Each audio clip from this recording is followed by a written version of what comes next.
తమ్మినేని సీతారాం గారు స్పీకర్ అయినప్పుడు చంద్రబాబు నాయుడు తీసుకొచ్చి మర్యాదగా కూర్చోబెట్టాడు కుర్చీలో.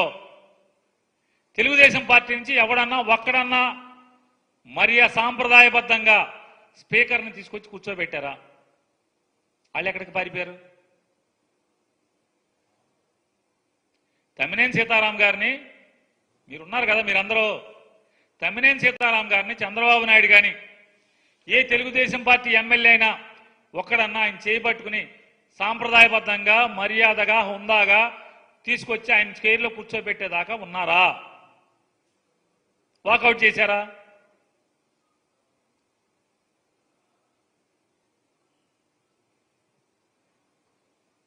ఎందుకు వాకౌట్ చేశారు?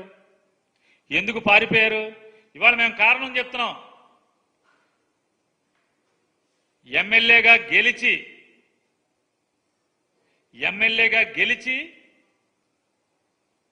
ఒక మాజీ ముఖ్యమంత్రిని వీడు ఓడిపోయాడు కానీ వీడు సావలేదురా, వీడిని చంపేయాలని చెప్పి మాట్లాడేటువంటి సంస్కారం ఉన్నవాడిని మీరు స్పీకర్ చైర్లో కూర్చోబెడుతున్నప్పుడు మేమెందుకు ఉండాలి అని చెప్పి మాకు అనిపించింది. అటువంటి మీరు స్పీకర్గా పెడితే రేపు సభ ఎట్లా నడుపుతాడో మాకు తెలీదా? అందుకని మాకు నచ్చలేదు. మరి సీతారాం గారిని మీరెందుకు ఉండలేదు? తమ్మినేని సీతారాం గారు మాకన్నా ముందు 5 ఏళ్ల ముందు కదా, మీరు 5 ఏళ్ల ముందు తమ్మినేని సీతారాం గారు స్పీకర్ అయినప్పుడు ఒక వెనుకబడిన కులాలే కదా అతను కూడా. మీరెందుకు లేడు? చంద్రబాబు నాయుడు తీసుకొచ్చి మర్యాదగా కూర్చోబెట్టాలి కదా, కూర్చోబెట్టలేదు ఎందుకని?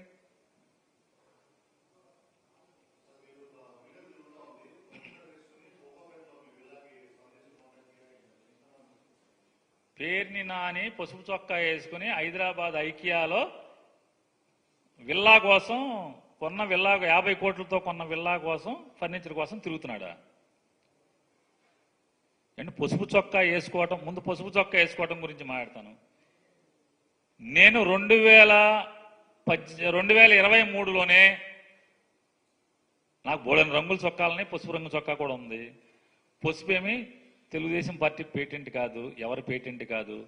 నేను 2023లో చంద్రబాబు నాయుడు గారు అరెస్ట్ అయ్యి జైలుకి వెళ్ళినప్పుడు స్కిల్ స్కామ్లో ఆ స్కిల్ స్కామ్ ఎలా జరిగింది, చంద్రబాబు నాయుడు గారు ముఖ్యమంత్రి హోదాలో డబ్బుల్ని ఎక్స్చెక్కర్గా ఉన్నటువంటి ఆయన ఏ రకంగా దుర్వినియోగం అవటానికి నిర్ణయాలు తీసుకున్నాడో అదే పసుపు చొక్కా వేసుకుని అసెంబ్లీలో నేను మాట్లాడటం జరిగింది.